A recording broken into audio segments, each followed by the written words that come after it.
En estos días pasó por Buenos Aires Madeleine Albright, la ex canciller del presidente Clinton, ex secretaria de Estado de Estados Unidos.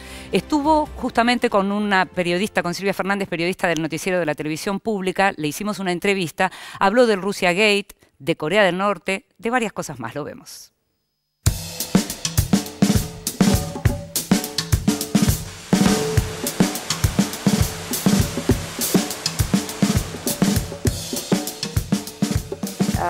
Again, it is a very dangerous issue. All I know is what I read about it. But Kim Jong-un is somebody that is threatening South Korea and the United States. I think that the United States needs to be very engaged in this through other countries in order to try to de-escalate the issue and try to figure out how to make sure that the North Koreans don't threaten their neighbors with a nuclear missile, and certainly do not threaten the United States. I think the best way to do this is to look at the tools that are available. And we are using some economic tools, sanctions. It would be very important if the Chinese, who are major contributors to the economy of North Korea, really had tight sanctions so that Kim Jong-un would understand the dangers to his own economy as a result of that. I also do think that it's important to employ diplomatic means. It is important to have deterrence. I think the fact that the United States and the South Koreans are now involved in a joint exercises, I think that makes a lot of sense. What I'm also interested in, though, I have read that Secretary General Guterres has sent an envoy to North Korea, an American who works for the United Nations, a diplomat, Mr. Feldman. And I hope that that is an avenue to try to de-escalate, because what I'm most concerned about is some kind of an accident, and then that the communications between Pyongyang and Washington may be complicated.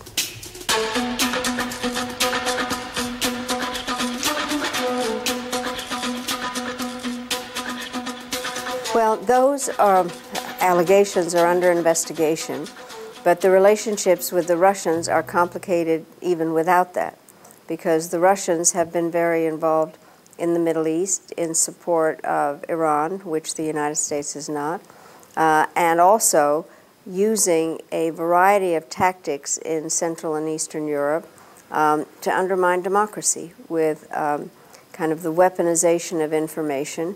And we do not have good relations with the Russians at this point. And I think people are concerned about the allegations of their involvement in our election. I think that there are all kinds of signs that they really were involved. And so there have been sanctions against the Russians. And I think that those were voted by Congress, because I think people understand that the Russian behavior generally in terms of their activities all around the world are quite unacceptable in terms of how they treat other countries. There's little doubt that FBI Director Comey and the great special agents of the FBI will be able to collect more than enough evidence to garner indictments. I think it is a very good investigation, and it came about because President Trump fired the head of the FBI and did not want to be cooperative. And Mr. Mueller is a highly, highly respected law officer who is respected by Democrats and Republicans and is carrying forward, I think, a very detailed and a very deep investigation in a very fair way, calling a variety of witnesses. And I think that it's an important part because we are a country of laws, and I think we want to know what did take place during our election campaign. One of the most important things about the United States is we are a democracy. We believe in free elections that are not subjugated to some kind of interference, and the capability of American people being able to vote in a fair and free election. And so there really are very specific questions about it, and Mr. Mueller is the person to investigate it. But do you think that the media citizens understand this in the United States? I think a lot do. I think that people are concerned. I think that one of the issues that is a real question at the moment is the whole role of the media, and to what extent the media is able to report freely, and which are the ones of the media that one can listen to, and which are the ones that portray news in not an objective way. So one of the interesting parts about democracy is its resiliency. And having a free press is part of it, and some of it is also obviously having institutions that work and the rule of law. How do you understand the relation between Trump and the media? I don't think I've ever seen anything like the relationship because he attacks the media.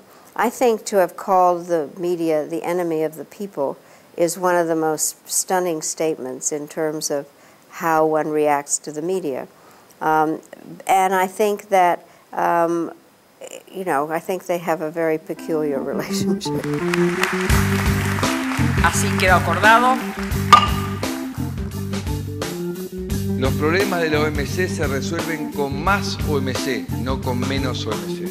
I have spent 48 hours in Argentina, and I have been so impressed by the optimism and a sense that this is a time for Argentina to re-enter the world, the international system, to play a very big role in terms of what it can do for its own people by being a part of the international system.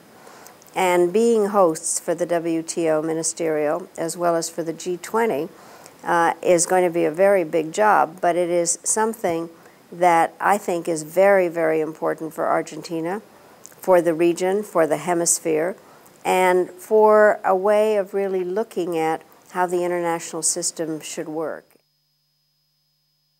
Diplomacia vieja escuela y además algunas características especiales, ¿no? Bastante particulares, sobre todo el mensaje diplomático de Madeleine Albright. Resulta que en su momento Saddam Hussein la recibió en malos términos en aquellos tiempos y dijo, cuando se fue Madeleine Albright, parece una serpiente sin par. Ella lo tomó más que como un insulto, como una estrategia. ¿Por qué? Porque llevaba un prendedor con forma de serpiente. Su autobiografía se llama Read My Pins, es decir, lean mis prendedores. Cuando ella se reunía con Nelson Mandela llevaba una cebra. Eso lo tranquilizaba mucho a Mandela porque es el símbolo de África. Vladimir Putin nunca entendió el significado de los pins o de los prendedores de Madeleine Albright. Por otro lado, tiene uno de un sol naciente. Ese del sol es estamos abiertos para la negociación. Tiene otro que es un águila.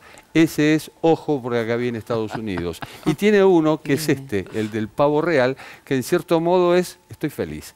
Estoy feliz por estar aquí, no tengo ningún compromiso, digamos, diplomático en este momento, pero me siento muy bien. Eso es Read My Pins y ella misma lo explica en su libro que se llama de ese modo. Me encanta cómo Jorge Elías aprendió a leer Los prendedores de Madeleine Albright. Nos vamos al último corte y ya volvemos.